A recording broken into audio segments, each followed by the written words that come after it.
Bismillahirrahmanirrahim. Assalamualaikum warahmatullahi wabarakatuh. Alhamdulillah, wassalatu wassalamu ala rasulillah wa ala alihi wa man wala wa man tabi'ahum bi ihsanin ila yaumil qiyamah, amma ba'du. Para peserta kamu sayang, semoga dirahmati Allah Subhanahu wa ta'ala dimanapun berada, baik online maupun offline. Alhamdulillah, Allah dengan segala puji bagi Allah Subhanahu wa ta'ala, dengan rahmat, taufik serta hidayahnya kita bisa dipertemukan kembali dalam majelis online maupun offline dalam rangka untuk mengkaji sebagian ilmu Allah Subhanahu wa ta'ala, wabil khusus yang berkaitan dengan pendidikan anak yang akan disampaikan dari kitab Al-Jami' fi Ahkam wa Adabi Sibyan, yang seperti biasanya akan disampaikan oleh guru kita Al-Ustaz Abu Idris Enggar Suprantoro hafizahullah ta'ala. Dan alhamdulillah telah hadir bersama kita di Mushola At-Tarbiyah Al-Ustaz Abu Idris Enggar Suprantoro. Untuk itu kepada beliau kami persilahkan. Tafadhal ya Ustaz.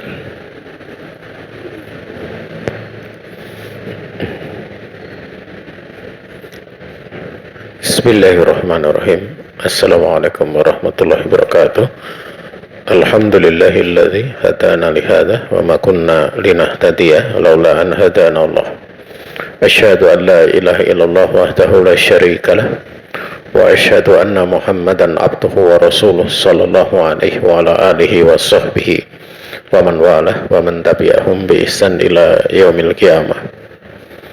Beserta kamu dan saudaraku kaum muslimin yang dirahmati Allah Subhanahu wa ta'ala, di sore ini kita kembali akan membahas tentang kumpulan bahasan mengenai hukum dan adab dalam mendidik anak, dan kita masih berada pada pasal atau bagian penyempurna dari bab kedua tentang kriteria guru yang dipilih, di mana pada penyempurna ini kita masih berada pada pasal kedua, yaitu kisah pelajaran dari anak yang belajar Al-Quran kepada orang yang beramal dengannya dan paham tentang hukum-hukum dan tajwidnya. Nah, sebagaimana dimaklumi, ini sifatnya praktek ya. Apa yang disebutkan di dalam kitab ini, bagaimana praktek para salaf di dalam perkara ini. Sehingga taruh kata hal demikian itu sesuatu yang jauh atau susah untuk kita bisa menirunya, karena perkara ini keadaan kita dengan keadaan dulu di masa salaf itu berbeda. Namun dengan disebutkannya apa yang terjadi di masa salaf itu bisa menjadi arah bagi diri kita ya, bisa menjadi semacam acuan bagaimana pendidikan anak itu yang ideal. Terkhusus pada pasal ini, bagaimana kita mencari guru bagi anak-anak kita itu yang memang punya kemampuan ya, tidak kemudian hanya sekedar asal guru ya. Dan guru punya kemampuan itu bisa diketahui dengan dia belajarnya, dia punya rekam jejak belajar. Juga bisa dilihat pula karena di masa kini kan belajar itu dengan sistem lembaga ya. Lembaga, artinya ada lembaga-lembaga. Kalau di masa dulu, di masa salaf, lembaga-lembaga itu memang yang memfasilitasi pemerintah ya, penguasa. Dan penguasa mempunyai syarat-syarat tertentu untuk orang bisa ngajar di lembaga tersebut. Nah, yang menjadi masalah kalau di masa kita ya, di pemerintahan kita kan hal seperti itu ada kebebasan di luar yang menjadi standar pemerintah kan ada. Contoh saja misalnya kemarin Kemenak mau mengadakan sertifikasi dai, itu susahnya setengah mati kan, susah gitu. Padahal sebenarnya adanya sertifikasi itu bagus, karena nanti orang yang disertifikasi itu tentu akan diketahui jejak rekam belajarnya, kemampuannya, itu mesti ada standarisasi gitu ya. Kalau tidak ada standarisasi ya nanti orang asal bisa ceramah langsung ceramah ya, sehingga orang baru saja bertobat ya, dari maksiat tahu-tahu jadi ustadz gitu loh. Orang baru masuk Islam tahu-tahu udah jadi ustadz ya. Ini kan aneh. Ini suatu yang menyelisih dari orang. Harusnya kan begitu orang baru bertobat dia belajar gitu loh. Orang baru mu'alaf ya dia belajar, baru kemudian bisa ngajarkan. Ya. Artinya kalau udah belajar nanti dengan punya kemampuan tertentu itu ya bisa kemudian oh dia layak untuk mengajar. Dan kita tahu ya betapa banyaknya orang dia mengajar atau jadi dai ya. Sebenarnya kalau di negara kita itu standarisasi dai itu sangat mudah gitu loh. Ya, andaikan Kemenak mengadakan sertifikasi pun, sertifikasi dai paling syaratnya juga nggak berat-berat amat gitu loh. Paling syaratnya bisa bisa baca Quran bagus panjang pendek atau Quran bagus bacaannya, paling itu sudah. Tapi mungkin nanti ditingkatkan lagi, setahun 2 tahun ditingkatkan bagaimana bahasa Arabnya, bagaimana kemudian fikih dasarnya ya, fikih secara umum ya. Itu mesti akan ada peningkatan kalau ada lembaganya. Tapi kalau tidak ada lembaganya ya kayak gitu terus gitu loh. Sehingga sebenarnya kebijakan pemerintah mengadakan sertifikasi itu adalah hal yang bagus. Ya. Nah, ya. Nah, kalau di negara-negara kayak di Saudi apalagi, masya Allah ya, di Saudi itu orang mau menjadi imam masjid saja itu syaratnya masya Allah ya. Saya punya kisah ya, ada satu murid saya itu dia hafal sekitar 8 juz ya atau 9 juz kalau tidak salah. Jadi dia kerja di Saudi di perusahaan sana gitu loh, perusahaan. Dan yang kerja itu kebanyakan ya orang Indonesia, orang Pakistan, orang India, orang Bangladesh. Nah, di perusahaan itu kan ada masjid gitu. Ya. Nah, itu untuk kemudian dijadikan imam masjid itu siapa yang mau jadi imam masjid, dia daftar di muasasahnya. Jadi di muasasah yang memang dari perusahaan kerjasama dengan muasasah yang memang ditunjuk pemerintah. Ya, tunjuk pemerintah, daftar. Dan pada saat daftar itu kemudian dites langsung dari surat ini ya, dari tes ini tuh. Nah, murid saya itu sebenarnya dia nggak bisa baca Quran. Ini kasus ya, nggak bisa baca Quran. Jadi dia buta warna. Jadi kalau membaca dengan mushaf itu juga kadang sok kacau. Jadi dia ngandalkan hafalan. Karena hafalannya ada sekitar kalau tidak salah 8 atau 9 juz ya. Nah, pas dites itu dibuka itu surat An-Nisa kalau tidak salah atau surat Ali Imran saya tidak tahu. Dibuka, dia yang ngetes itu kan baca, dia neruskan, lulus terus gitu, karena dia hafal. Tapi sebenarnya dia nggak bisa baca gitu, ya. Artinya yang ingin ditekankan di sini itu ada seperti itu gitu. Orang mau jadi imam di masjid yang bukan masjid khusus Arab, orang Arab loh. Itu hanya pekerja non Arab gitu. Itu ada seperti itu. Apalagi kalau menjadi imam di sekitar kota Madinah ya. Wah, ini menjadi imam di sekitar Madinah itu dia harus setoran sampai hafal 30 juz dengan seorang syekh. Jadi nggak sembarangan orang jadi imam itu. Padahal itu bukan masjid Nabawi, tapi masjid-masjid yang di seluruh kota Madinah. Ya, itu harus melalui sertifikasi seperti itu. Ya. Nah, di tempat kita kan hal demikian itu belum bisa diterapkan gitu. Ya, belum diterapkan. Tapi jamaah yang dirahmati Allah Subhanahu wa taala, minimalnya kalau ada pemerintah memberikan wacana seperti itu, kita berbahagia, kita senang. Sehingga menjadi tambah baik ya kualitas dari dai itu, ya. Ya memang nanti yang ngetes itu kan juga tentu pemerintah untuk nanti menunjuk orang yang ngetes ya jangan punya kapabilitas tentu. Walaupun tentu kapabilitasnya tersebut ada beberapa kala yang kita tidak sepakat, misalnya dari sisi akidah keyakinan. Tapi misalnya dari sisi misalnya dari sisi bacaan Quran atau bahasa Arab, tentu di situ orang-orang yang punya kapabilitas gitu. Dan itu tidak ada masalah seperti itu. Nah, saudara kaum muslimin yang dirahmati Allah Subhanahu wa taala, sehingga di sini tentang perkara ini sudah berapa pertemuan ya? Sudah 2 pertemuan lalu. Ya, dan kita akan menginjak pada pertemuan ketiga masih pada pasal ini. Kenapa? Ya karena perkara ini penting gitu loh. Perkara ini penting supaya kita punya arah gitu loh. Punya arah. Ya. Qala Malik Ibnu Anas rahimahullah taala, innaman nasu fil ilmi arba'atun. Ya, Imam Malik bin Anas rahimahullah taala beliau mengatakan, sesungguhnya manusia di dalam ilmu itu ada 4 golongan. Beliau mengatakan yang pertama, farajulun alima ilman fa amila bihi wa 'allamah. Ya. Famisluhu fi kitabillahi ta'ala innama yakhsyallaha min ibadihil ulama. Ya. Berkata Imam Malik, sungguhnya manusia di dalam ilmu itu ada 4 golongan ya. Yang pertama adalah golongan seseorang yang dia mengetahui ilmu. Kemudian dia mengamalkan dengan ilmu tersebut dan dia mengajarkannya. Permisalnya seperti yang ada dalam kitabnya Allah. Allah Subhanahu wa taala berfirman, innama yakhsyallaha min ibadihil ulama. Sungguhnya di antara hamba-hamba Allah Subhanahu wa taala yang takut kepadanya itu hanyalah para ulama. Ya, hanyalah para ulama. Ulama di situ adalah jamak daripada al-alim.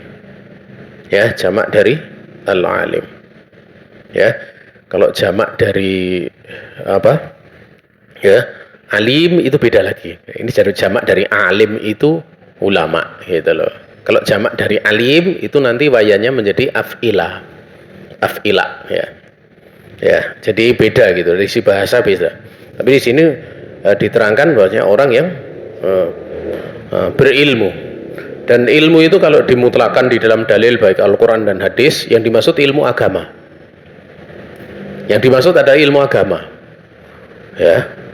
Walaupun pada pembahasan tentang Bani Adam itu ya, idza mata ibnu Adam, yaitu apabila Bani Adam itu meninggal, maka amalannya itu terputus kecuali dari 3 perkara. Pada pembahasan ilmin yungtafa ubih itu dijelaskan oleh Syekh Utsaimin ya, ilmu dunia bisa masuk dalam cakupan hadis itu. Manakala memang ilmu itu dimanfaatkan masalahnya di tengah manusia. Dan tentu bagi orang yang mengamalkan itu kalau ingin kemudian menjadi amal jariyah ya, amal jariyah ya tentu dia harus mengiringi dengan niat untuk memberikan kemanfaatan di tengah manusia. Adapun kalau niatnya yang menjadi niat utamanya adalah semata-mata dunia, ya dia hanya dapat dunia saja. Karena syarat untuk dijadikan amal itu menjadi soleh itu mesti dengan niat yang solihah. Sehingga kalau perkara yang asalnya seperti itu ya mesti dia harus diiringi dengan niat yang benar. Wallahu ta'ala alam. Tapi secara asal penyebutan ilmu di dalam dalil yang dimaksud adalah ilmu agama. Ya, ilmu agama. Kemudian yang kedua ya, wa rajulun alima ilman fa amila bih wa lam yu'allimhu. Famisluhu fi kitabillah min kitabillah innal ladzina yaktumuna ma anzalna minal bayyinati wal huda min ba'di ma bayyanahu lin-nasi fil kitab ulaika yal'anuhumullahu wa yal'anuhumul la'inun. Ini sudah dibahas belum ya? Belum ya kayaknya. Jadi yang kedua itu adalah orang yang dia punya, seorang laki-laki yang dia mengetahui ilmu. Dia punya ilmu. Dia mengamalkan ilmu tersebut, namun dia nggak mengajarkan. Maka permisalannya dalam kitabnya Allah itu seperti yang diterangkan oleh Allah, sungguhnya orang-orang yang mereka menyembunyikan apa-apa yang telah kami turunkan dari penjelasan demikian pula petunjuk setelah apa-apa yang kami jelaskan kepada manusia di dalam kitab, mereka itulah orang-orang yang Allah melaknat mereka. Dan makhluk seluruhnya juga melaknat mereka. Ya, jadi orang yang berilmu itu kalau dia dikaruniai oleh Allah ilmu, itu dia punya tanggung jawab mengajar dengan ilmu yang dipunyainya. Ya. Dan dikatakan dia punya ilmu itu tentu dipersaksikan oleh orang yang berilmu. Ya, dipersaksikan oleh orang yang berilmu. Makanya kalau dulu itu misalnya belajar itu ada istilahnya izin dari guru mengajar, walaupun tidak mesti ya. Makanya ada sering ijazah gitu lah, kadang seperti itu. Ya, Rasul alaihi salatu wasallam dahulu punya sahabat yang banyak, tapi yang diberi izin misalnya ngajal Al-Quran ditunjuk misalnya Mus'ab bin Umair, kemudian Ali, kemudian Abdullah bin Mas'ud radhiyallahu taala anhum ajmain.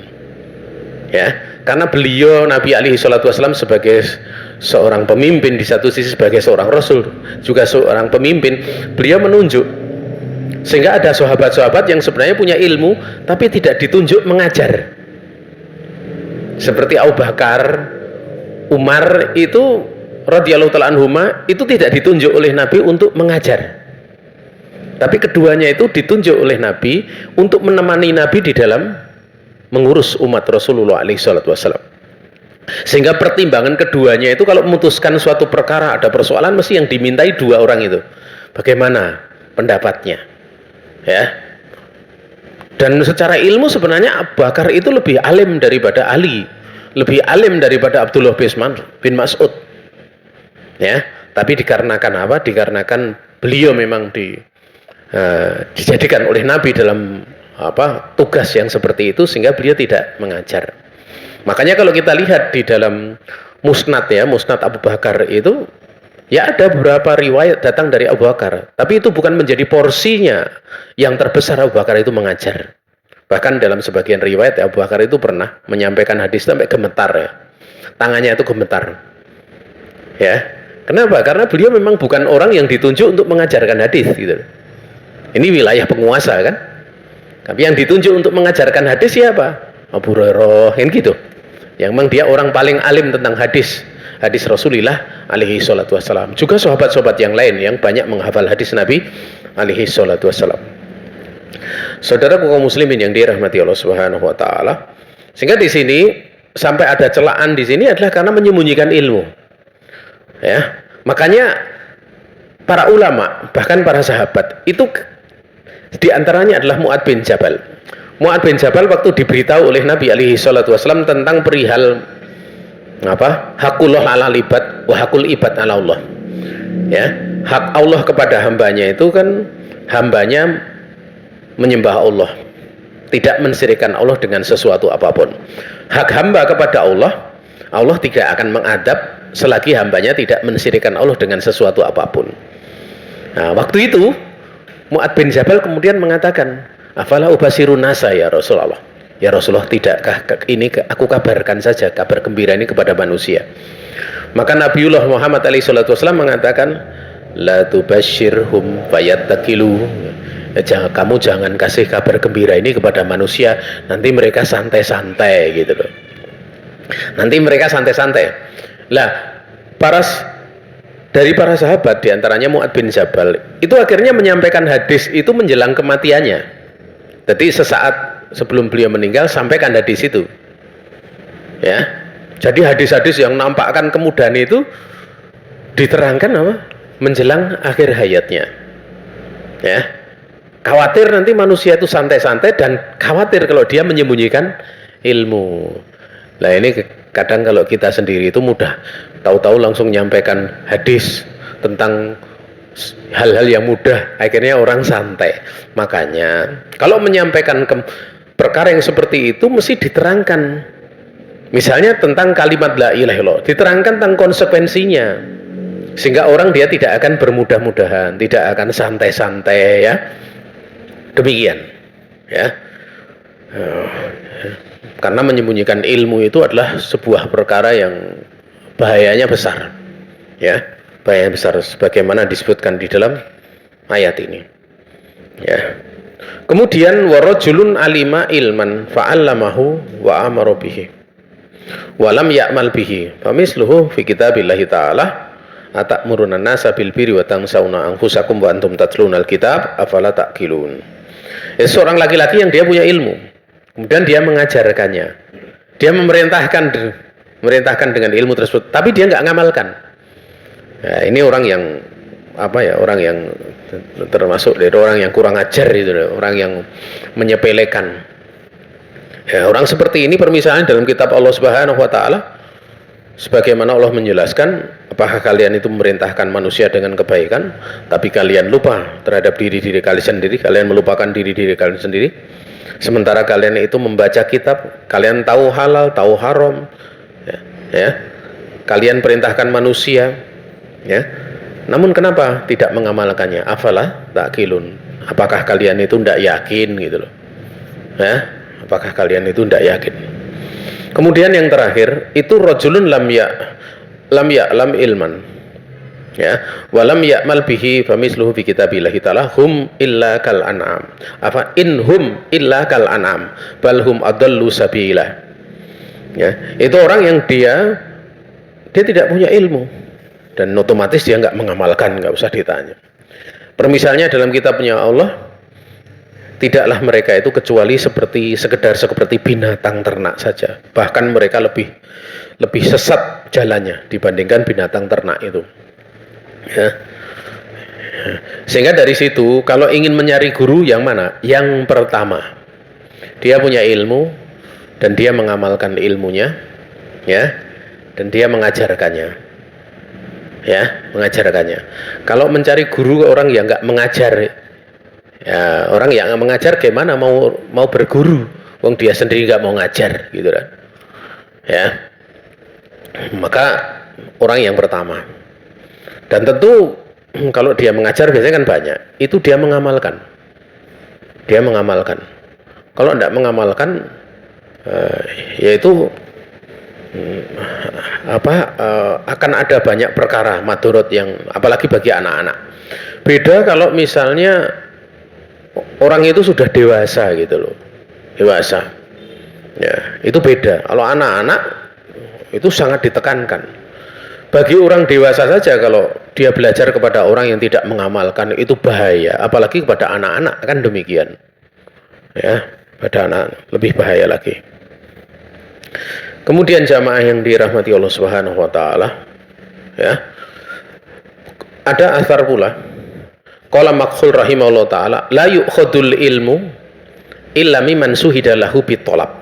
Dalam kitab At-Tamhid lil Athar. Ya, berkata Makhul rahimahullah ta'ala, tidak boleh ilmu itu diambil kecuali dari orang yang dipersaksikan dia pernah menuntut ilmu. Ini penting ini. Ya. Dan ilmu agama itu kan kita tahu ada fun-funnya gitu loh. Coba kalau kita lihat misalnya penerimaan PNS guru misalnya.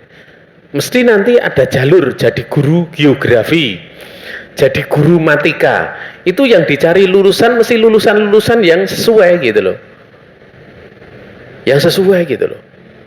Kalau toh dia misalnya nggak jalurnya, mesti nanti pemerintah mensyaratkan dia kuliah 3 semester lagi. Ya. Ada satu murid saya, ada satu yang belajar pada kami itu, dia lulusan geografi atau geologi ya saya bilang. Pokoknya jurusan itulah. Jadi daftar guru. Nah dia waktu itu karena guru suruh nyari akta 4 sehingga dia bisa mengajar. Nah, seperti itu. Karena mengajar itu juga butuh ilmu gitu loh, butuh ilmu. Maka kalau ilmu agama ya, ilmu agama disangkanya orang kalau keluar pondok pesantren itu ilmu apa saja tahu gitu loh. Nah ini salah ini. Ya, salah. Saya pernah begitu pulang dari pondok itu suruh ngajar kitab ini. Oh, saya nggak belajar ya. Pernah belajar beberapa kitab di dalam fan itu, bidang ilmu itu, tapi nggak tuntas. Kalau saya ingat baru pernah belajar 2 kitab saja. Yang satu kuteb, yang satu kitab. Kuteb itu kitab kecil gitu loh. Selesai. Yang satu selesai, yang satu pertengahan gitu loh. Tetapi untuk bisa membahas kemudian pada konsekuensi hukum di dalam materi tersebut, saya belum punya kemampuan. Saya belum. Maka diminta ngajar itu, ya saya tolak. Tidak bisa. Karena begitu pulang dari pondok itu nggak kemudian menjadi Syekhul Islam gitu. Kalau Syekhul Islam kan minta ngajar nih, ayo. Minta ngajar nih, ayo. Ya, itu Syekhul Islam itu. Ya, seolah-olah dia seperti itu. Maka kemudian saya katakan kalau kalian minta belajar fan ini, insya Allah saya ajar karena saya pernah belajar gitu. Ya, memang dulu dipelajari. Tapi kalau itu belum, ya. Dan orang kalau belum pernah belajar kok suruh ngajar, kok dia mau itu orang bunuh diri itu namanya. Orang dia tidak sadar kadar dirinya. Ya, itu Kalian tahu Nabi alaihi salatu wasallam mendoakan rahimahullah man alima qadra nafsihi, didoakan rahmat. Mudah-mudahan Allah merahmati orang yang dia tahu kadar dirinya, ya, kadar kemampuannya. Terkadang dia mampu tetapi itu bukan wilayahnya, itu juga jangan masuk gitu loh. Ada orang mampu, para ulama itu mampu, tapi ulama nggak akan memutuskan perkara hukum. Misalnya terjadi perselisihan, karena yang memutuskan perkara hukum perselisihan itu hakim. Jadi tidak boleh ulama memutuskan. Kalau itu masalah tuntut menuntut, itu ada di hadapan hakim gitu loh. Ya. Termasuk hari ini ya, hari ini itu sebenarnya kita tahu secara tinjauan suatu perkara dikatakan darurat itu kan ada pembahasan. Ya misalnya seorang ustadz menyampaikan, kemudian ada ulama yang menyampaikan, ya itu secara timbangan ilmu tidak ada masalah.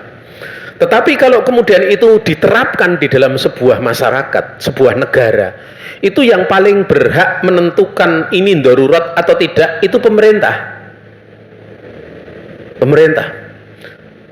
yang punya hak. Sehingga fatwa-fatwa, kemudian adanya penelitian dari para ilmuwan misalnya, para cendekiawan, itu sifatnya rekomendasi saja. Yang berhak ya pemerintah, ya. Seperti itu. Sehingga Indonesia misalnya kemarin penanggulangan COVID itu darurat atau bukan, ya ente jangan bicara. Nah, kalau Ustadz bicara Indonesia darurat, ya ente siapa gitu kan gitu. Itu urusannya pemerintah. Hendaknya seorang dia mengukur diri, tidak kemudian melampaui batas di dalam hal seperti itu. Walaupun dia mampu gitu. Dan tentunya data-data yang ada pada pemerintah itu kan lebih banyak, lebih sempurna, data statistik, data tentang penyebaran, kemudian konfigurasi mana yang meninggal dalam kondisi sudah divaksin, belum divaksin, data itu semua ada pemerintah. Semua ada ya data pemerintah. Ya, sementara kalau kita nggak punya, kita hanya ngira-ngira gitu. Kok kemudian mau bicara, kan jadi aneh gitu loh. Nah, wallahu taala alam. Hadis itu la yu'khadul ilmu illa mimman suhidalahu bitolab. Ya. Ya. Tidaklah diambil ilmu kecuali dari orang yang dipersaksikan pernah menuntut ilmu. Ya.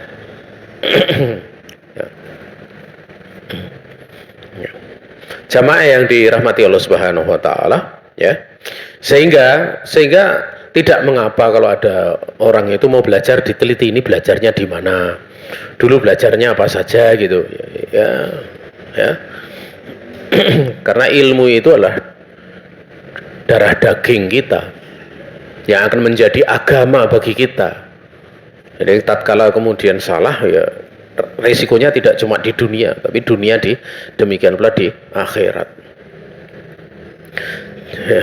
Jamaah yang dirahmati Allah Subhanahu wa taala, kemarin telah berlalu. Ya, bagaimana ada seorang Arabi yang dia membaca dia minta dibacakan Al-Qur'an. Yang kemudian bacaan Qur'annya yang membacakan salah gitu. Akhirnya dia menyatakan apa yang dia nyatakan. Itu sudah kita bahas pada pertemuan lalu dari Abi Mulaikah, ya. Di mana surat Baro'ah yang harusnya bacaannya Anallaha bari'um minal musyrikina, ya. Nanti dulu saya lihat dulu, ya. Anallaha bari'um minal musyrikina wa rasuluhu, dibaca Anallaha bari'un minal musyrikina wa rasulihi. Ya, yang dibaca bahasanya Allah Ta'ala berlepas diri dari orang musyrik dan dari Rasulnya. Padahal harusnya Rasuluhu marfu. Artinya Pak, Allah dan Rasulnya itu berlepas diri dari orang-orang musyrik gitu. Ya. Di tempat yang lain, ya, ada sebuah kisah lagi.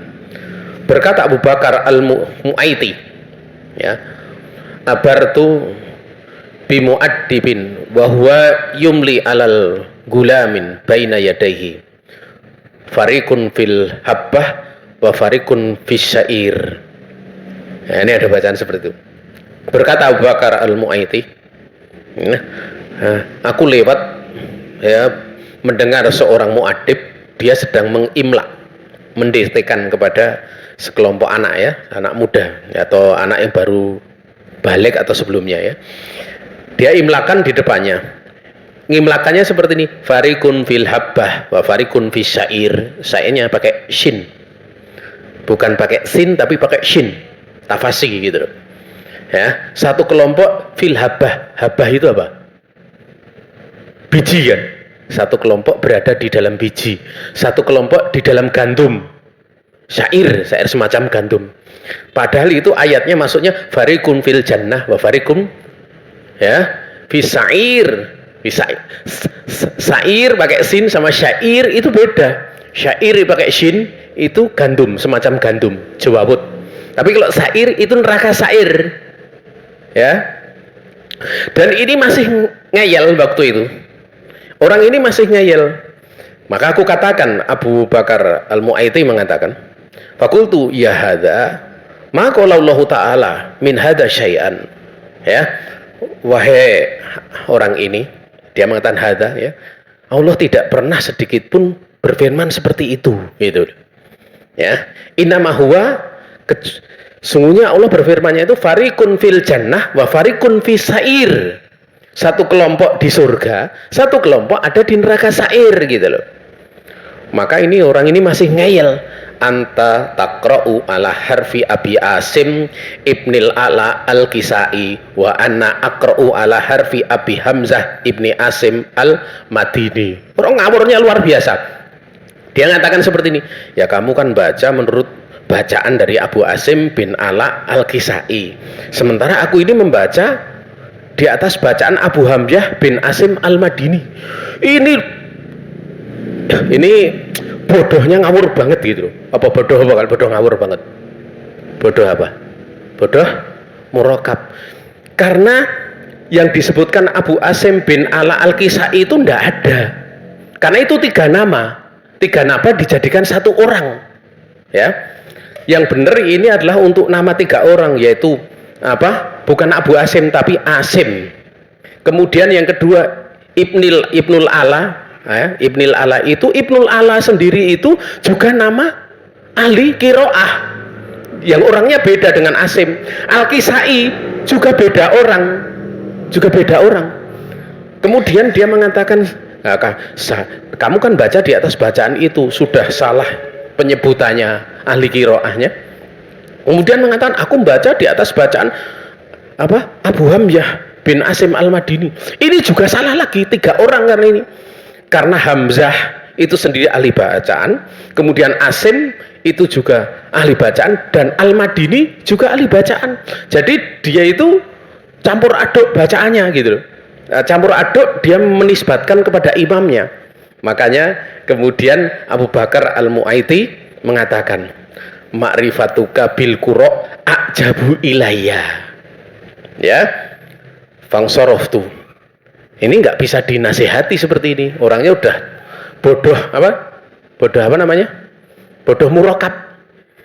Pengetahuan kamu tentang ahli qira sangat menakjubkan di hadapan saya. Tapi dasar orang bodoh yang nggak tahu gitu loh. Ya.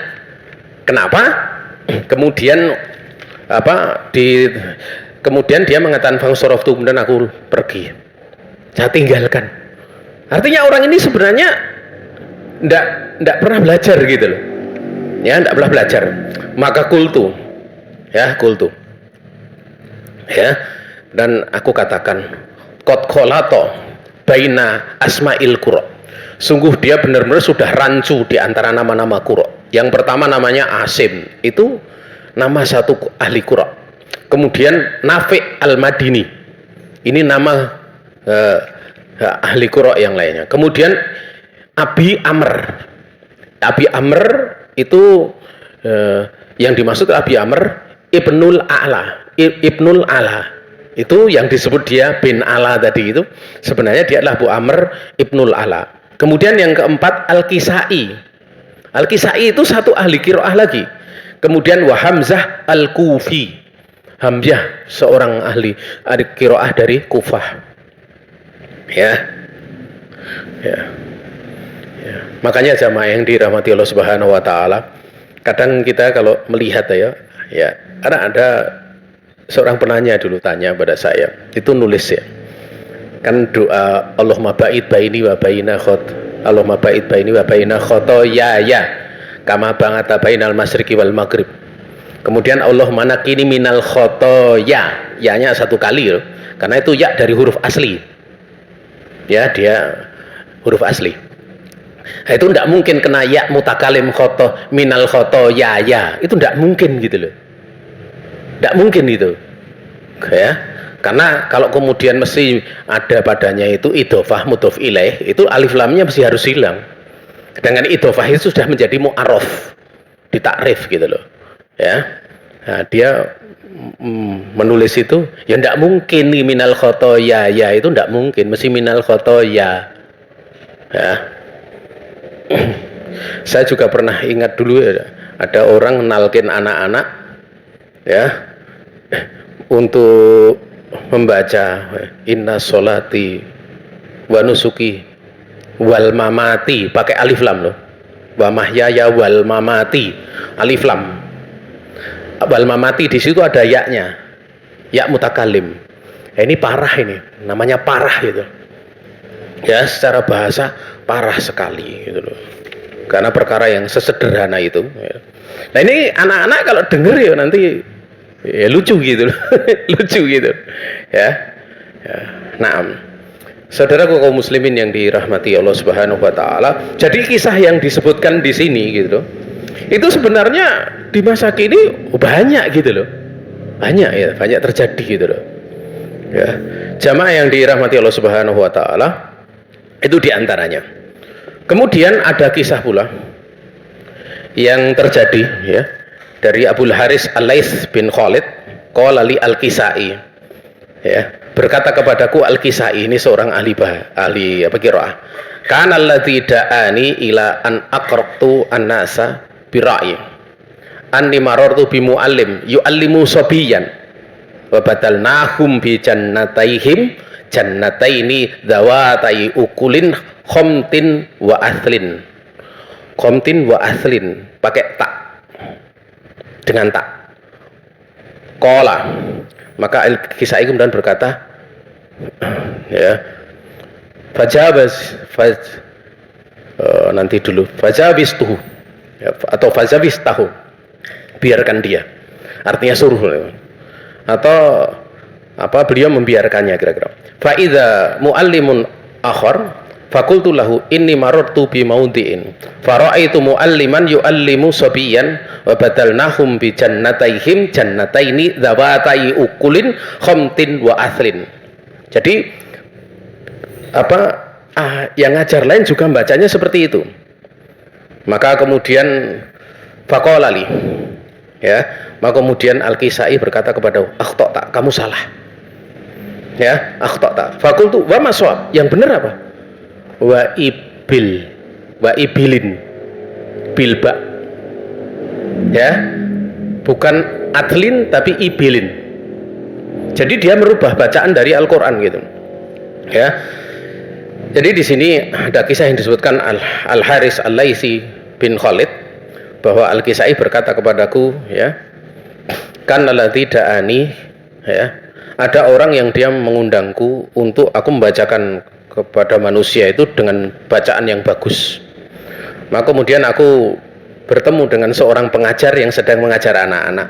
Nah, dia membaca pada surat tersebut yang harusnya dibaca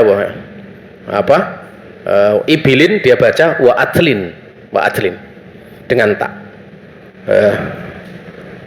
Maka kemudian ini saya keliru baca fajawastuhu, maka kemudian aku berlalu, tidak kemudian menegur. Namun tiba-tiba aku mendapati pengajar lain ya.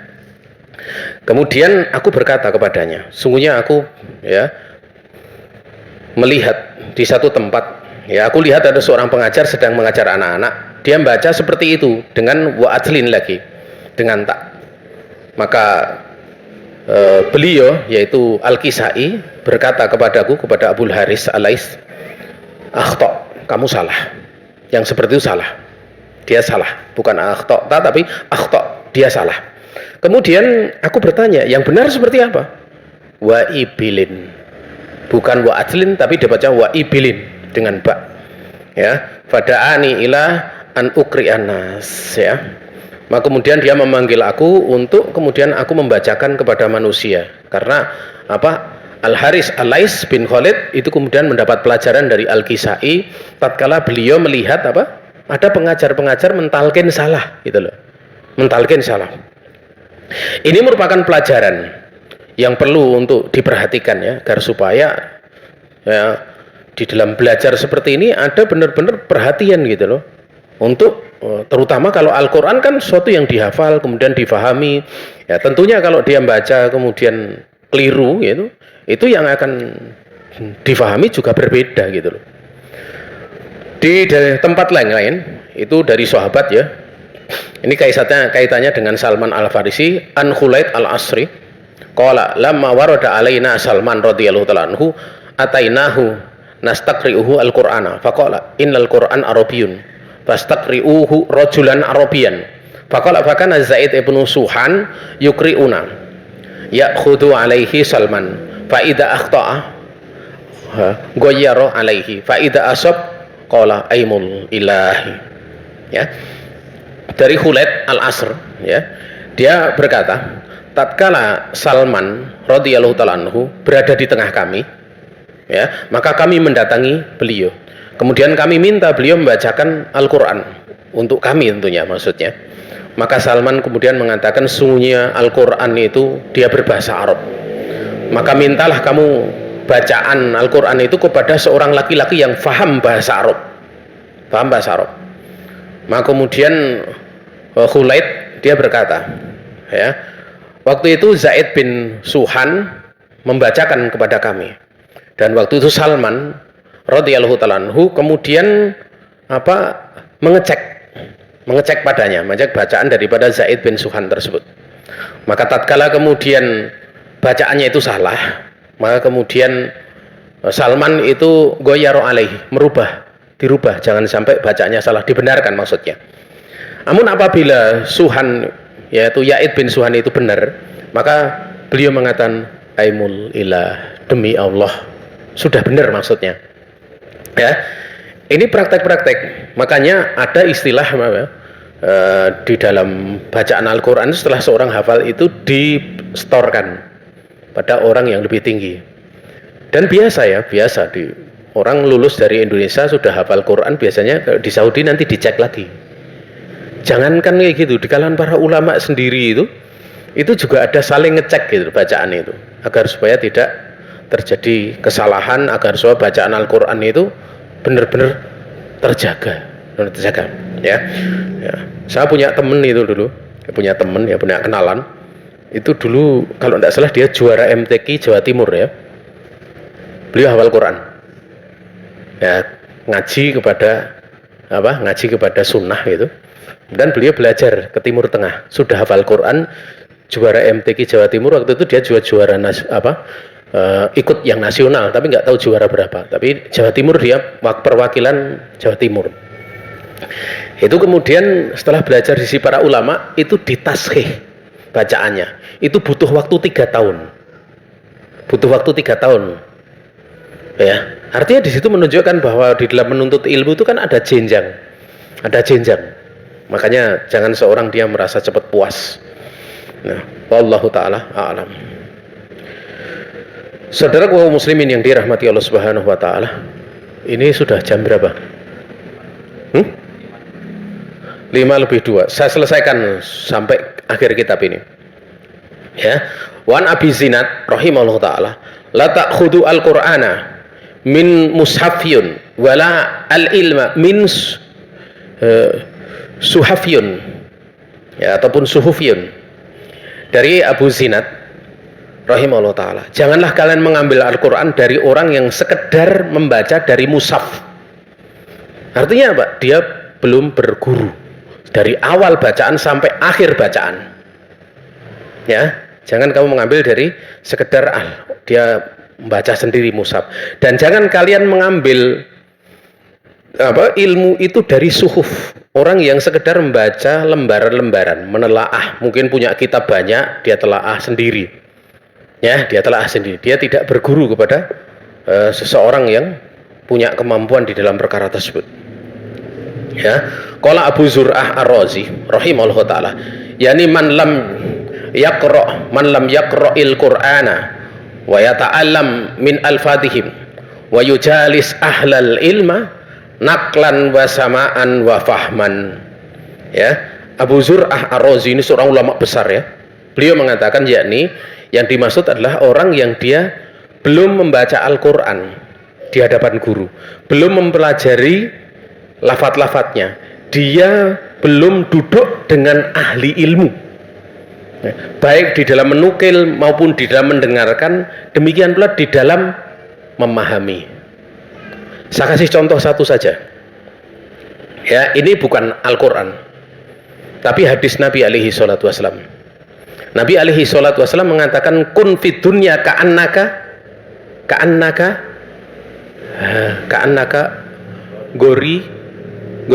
goriban, ya, ka'annaka goriban, apa? Ka'annaka, oh ya, saya keliru, ka'annaka goribun au abiru sabilin, ya, benar, abiru atau abiru sabilin, ya. Itu Nabi alaihi salatu wassalam pernah bersabda, walaupun hadis ini ada yang membicarakannya, tapi hadis ini hadis makna yang sahih, ya, maknanya sahih, ya, dengan penguat hadis yang lain. Ada yang menghasankan hadis ini. Nabi alaihi salatu wassalam, beliau bersabda kepada Ibnu Umar radhiyallahu taala anhuma, ya, jadilah kamu di dunia itu seolah-olah kamu ka'annaka goribun, seperti orang asing atau orang yang lewat di dalam perjalanan. Kemudian Ibnu Umar mengomentari hadis ini, i'mal li dunyaka ka'annaka ta'isu abadan wa'mal li akhiratika ka'annaka tamutu godan.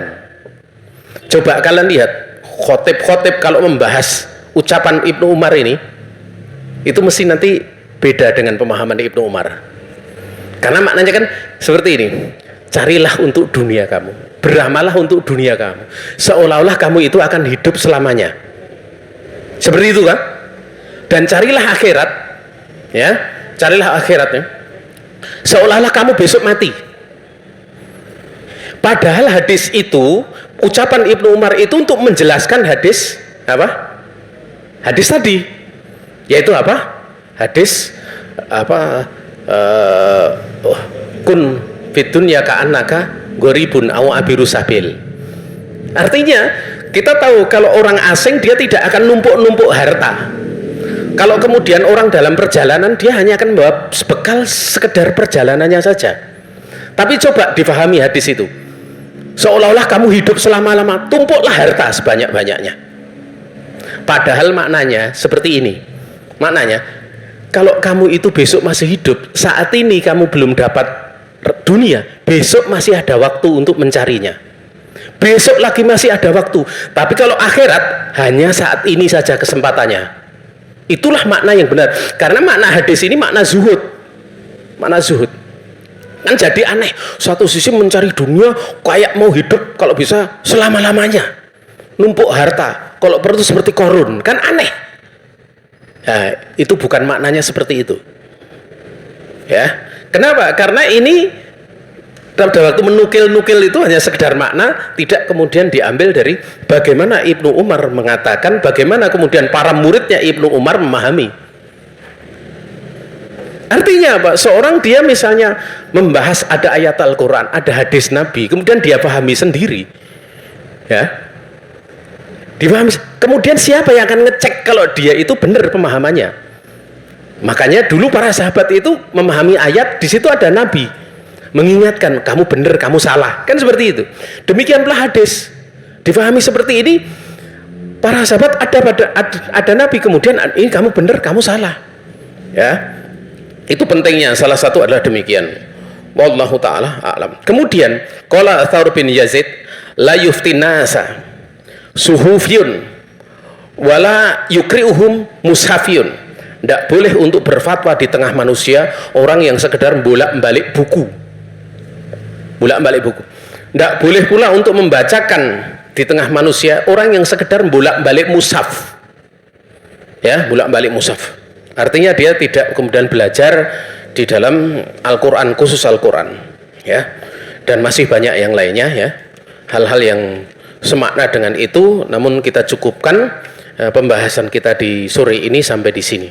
Ada salah semata-mata kekurangan diri saya dan dari syaitan, saya istighfar kepada Allah Subhanahu wa taala. Ada benar semata-mata keluasan rahmat Allah Subhanahu wa taala yang diberikan kepada kita. Waktu dan tempat kami kembalikan kepada pembawa acara.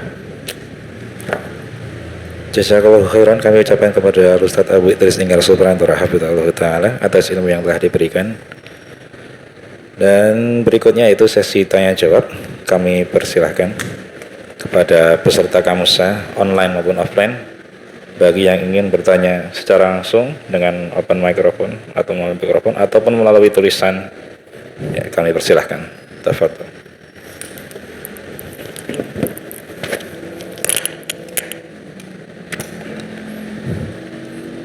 Di grup ada nggak?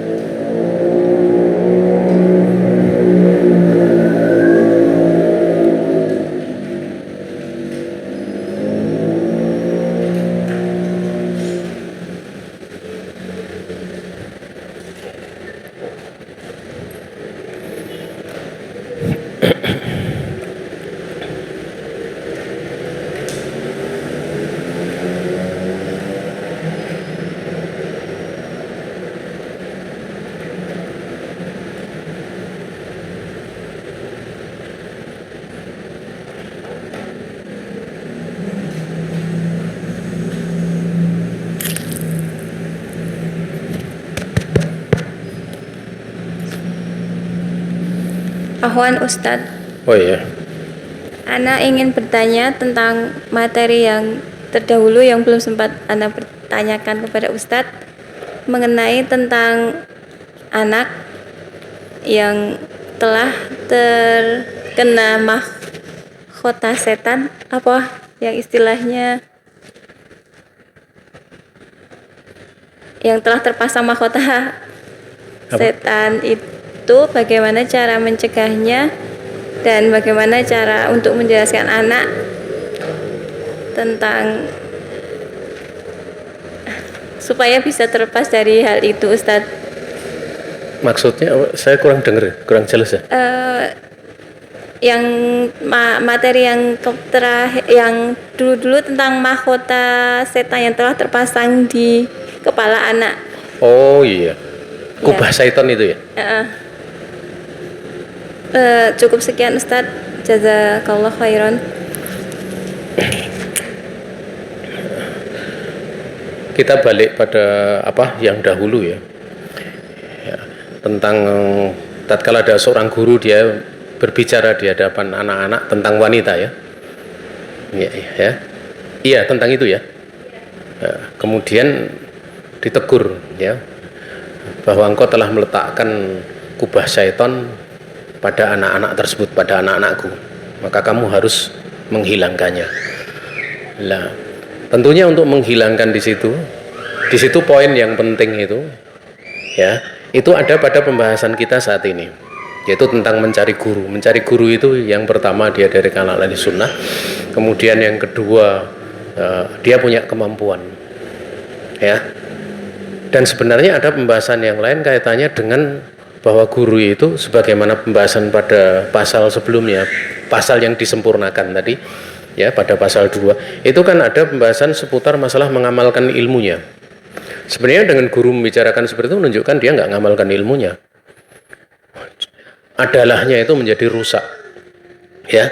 Kita tahu dalam ilmu hadis itu bahwa hadis dikatakan sahih itu kan ada syarat-syaratnya, ada 5 syarat ya. Yang pertama adalah ittisalus sanad, namanya bersambungnya sanad.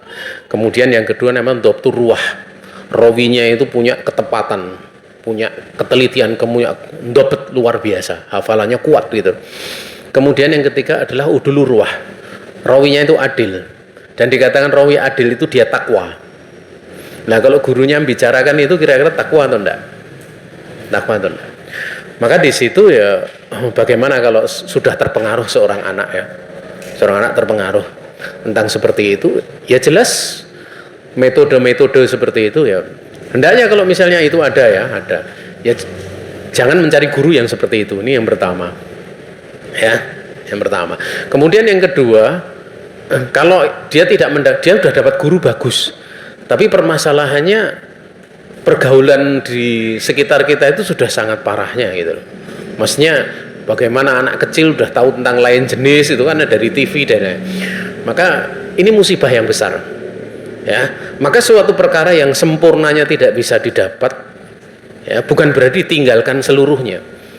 Kalau misalnya hal tersebut terjadi, ya perkara-perkara yang menjadi sumber kenapa dia melakukan seperti itu, ya, itu tetap diperkecil. Misalnya di rumah ya ada TV, ya kalau bisa ya jangan. Kalau bisa jangan ada TV, bagus gitu. Nah tapi kalau tidak mungkin, ya cari aja TV-TV yang berbayar ya, saya berbayar ya.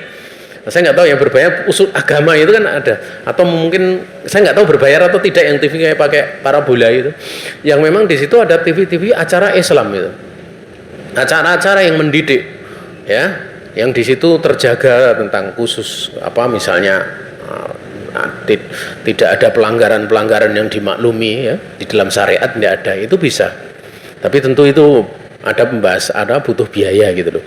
Atau kalau memang mampu untuk tidak ada ya masya Allah gitu. Tapi terkadang bahaya yang menghampiri itu kayak HP gitu juga bisa. Ya, sehingga dalam kondisi seperti ini ya kalau memang kondisinya itu sudah tidak tercelup dalam bi'ah yang seperti itu, ya jangan berhenti untuk memperingatkan. Dan jangan kemudian seorang merasa patah semangat. Seorang patah semangat. Jangan melihat hasil. Kalau sudah melihat hasil nanti mesti akan berhenti. Karena kenapa orang-orang Yahudi itu dulu salah satu yang menyebabkan mereka itu menyimpang itu begini. Disebutkan oleh Nabiullah itu kalau ada yang lain berbuat salah, itu kemudian yang lain memperingatkan. Tapi tatkala yang diperingatkan itu tidak mau ikut, akhirnya yang memperingatkan lemah. Tatkala diam itu kemudian hatinya disatukan. Jadilah kemudian mereka satu. Menjadi satu. Sama akhirnya. Nah, pentingnya di sini untuk mengingkari. Dan tidak usah lihat hasil, karena mengingkari itu ibadah. Mendidik anak untuk dididik terus itu adalah ibadah. Dan memang yang paling kuat untuk bisa melawan hal yang demikian itu kesadaran pada anak itu sendiri. Nah, kesadaran anak itu sendiri itu pentingnya untuk belajar, dipenuhi belajar selagi dia belum balik. Sebenarnya setelah balik juga belajar, tapi ilmu itu nanti kalau misalnya dihafal ya, dipelajari sebelum balik, itu nanti pengaruhnya di waktu balik itu akan nampak. Ya, makanya kalau kita lihat kenapa orang yang hafal Al-Quran sebelum balik itu nanti hafalannya itu akan menyatu dengan darah dan dagingnya, bahkan disebutkan dengan tulangnya, ya, dengan tulangnya akan menyatu. Dan itu nampak sehingga mereka membaca Al-Quran itu seolah-olah mushaf itu ada di hadapannya, sehingga di masa kecil itu penuhi hafalan, ya. Karena kita tahu bahwa Al-Quran itu, hafalan Al-Quran itu nggak bisa bercampur dengan selainnya.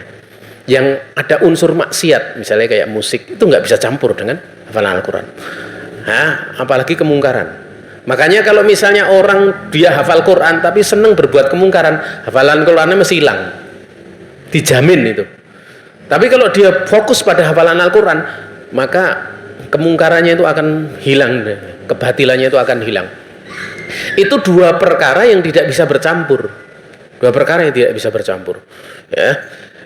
Dan untuk menunggu atau untuk kemudian nanti ilmu itu masuk dalam hati, ya kita banyak berdoa kepada Allah Subhanahu wa taala. Tetapi saya ingin sebutkan saja pengaruh ilmu itu. Ilmu itu tatkala seorang masuk di dalam hatinya, kemudian ilmu itu masuk menjadi karakter pada dirinya, itu dia tidak akan mampu melawan ilmu tersebut. Misalnya 2 kali 5 itu 10. Siapa yang mampu menolak? Yang paling penting di saat menerangkan ilmu itu seterang-terangnya. Ini yang paling penting. Sehingga nanti orang itu dia mengambil sikap memilih untuk taat atau bermaksiat. Itu sesuai dengan pilihannya, dia tahu konsekuensinya. Tahu konsekuensi. Ini pentingnya, maka dikatakan kalau hujah itu sudah sampai, itu orang akan selamat karena hujah atau binasa karena hujah. Ya. Makanya dijelaskan. Perkara hasil kita tidak tahu, tapi kita inginkan anak kita itu menjadi baik. Ya, kita inginkan anak kita itu menjadi baik, ya. Pokoknya terus-menerus diingatkan, ya.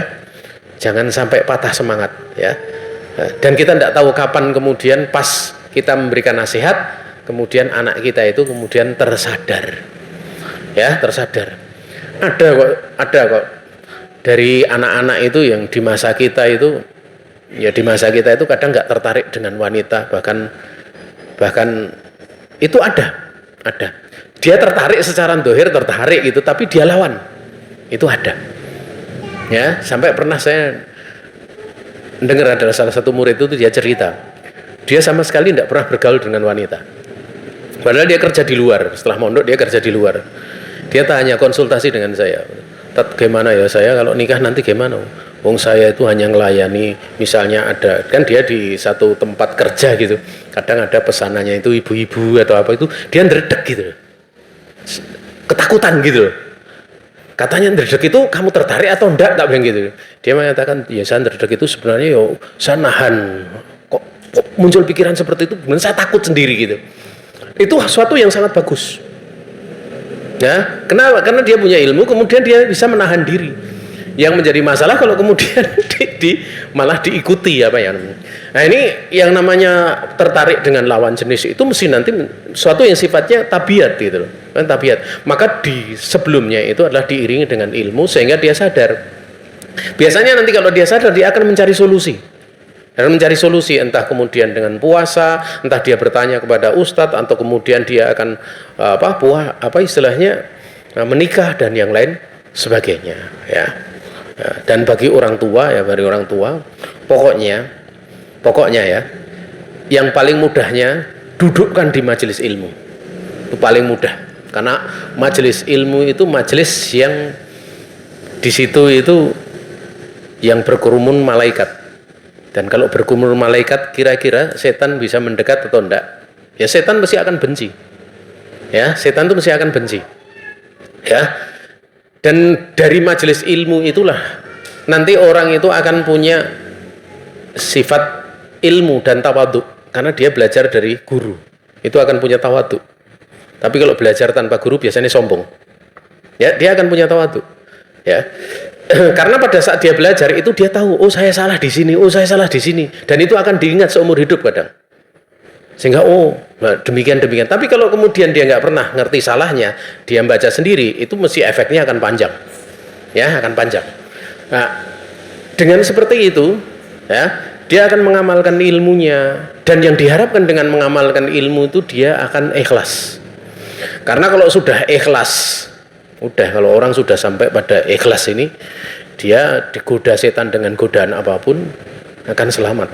Dan ikhlas itu seiring dengan sabar. Untuk menghadapi syahwat itu kan mesti akan dibutuhkan kesabaran. Makanya di sini ada dua pokok perkara. Kalau menghadapi syahwat itu dihadapi hanya bisa dengan sabar. Ya. Tapi kalau subhat, berbagai macam pemikiran itu hanya bisa dihadapi dengan apa? Dengan ilmu. Makanya untuk anak-anak ya sibukkan di majelis ilmu, orang tua banyak berdoa kepada Allah Subhanahu wa taala seperti yang diterangkan di dalam bab pasal-pasal sebelumnya, diajak duduk, kemudian ini dan yang lain sebagainya. Mungkin demikian ya. Mudah-mudahan Allah Subhanahu wa taala mudahkan urusan kita. Baik, kami mengucapkan jazakallahu khairan kepada Ustaz Tenggar, demikian pula dari penanya, sehingga kita bisa mengambil faedah tambahan dari majelis ini. Kita mohon kepada Allah Subhanahu wa taala agar memberikan kita taufik untuk bisa mengamalkan apa yang sudah kita dapatkan. Baik. Setelah kamu sayang semoga dirahmati Allah Subhanahu wa taala. Sebelum acara ini ditutup, saya selaku pembawa acara apabila terdapat banyak kesalahan pengucapan, salah kata, kami mohon maaf. Kita akhiri ta'lim pada sore hari ini dengan doa kafaratul majlis. Subhanakallahumma wa bihamdik asyhadu an la ilaha illa anta astaghfiruka wa atubu ilaik. Wassalamualaikum warahmatullahi wabarakatuh.